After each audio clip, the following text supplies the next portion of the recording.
In this step, let's talk about regions and zones in AWS. In the last step, we talked about the advantages of having multiple regions and multiple data centers.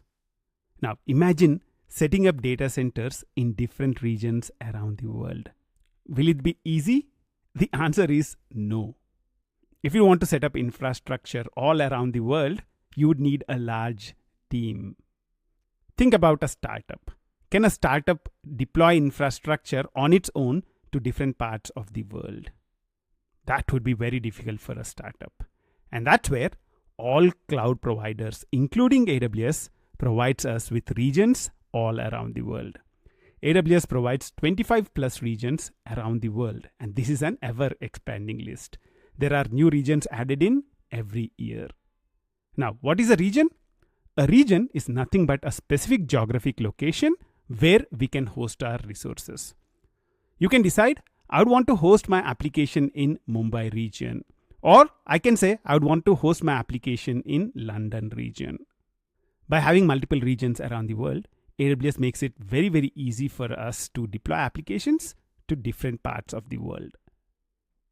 Now, what are the advantages of having multiple regions? Number one is high availability.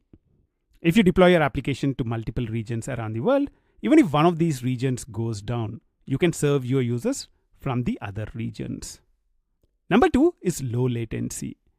You can serve your users from the nearest region to them, and therefore they get low latency.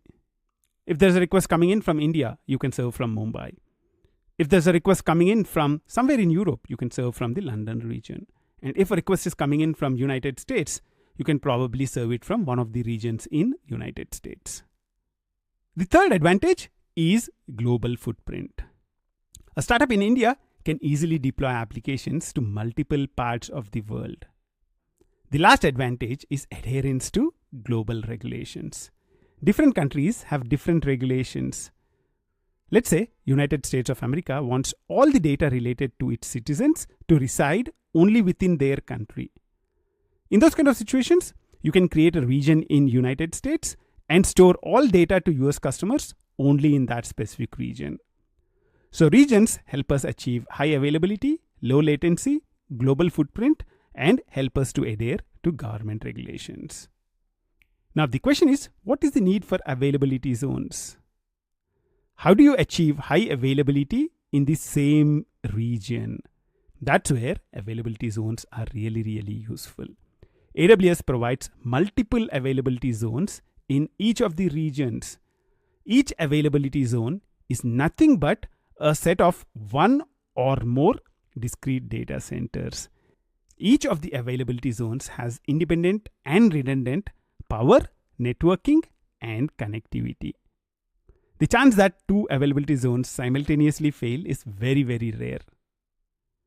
In addition, all the availability zones in a region are connected through low latency links. So there can be very fast communication between applications deployed in the same availability zone. The biggest advantage of going for availability zones is increased availability and fault tolerance while deploying the application in the same region. So if I'm deploying my application to multiple availability zones in the same region, even if one of the availability zones goes down, you can serve the application from the other availability zone. Let's look at a few example regions and availability zones in AWS. US East 1. This is called US East North Virginia. And there are 6 availability zones. You can see that the name of a region is US East 1. And the name of the availability zone is the name of the region appended by an alphabet. For example, you have 6 availability zones running from A to F. So you have US East 1A, 1B, 1C, 1D, 1E, and 1F. These are the 6 availability zones in the region US East 1.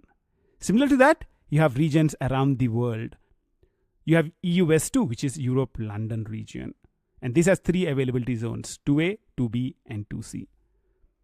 We also have a region in India, AP South 1, Asia Pacific, Mumbai. And this has 3 availability zones, AP South 1A, 1B, and 1C.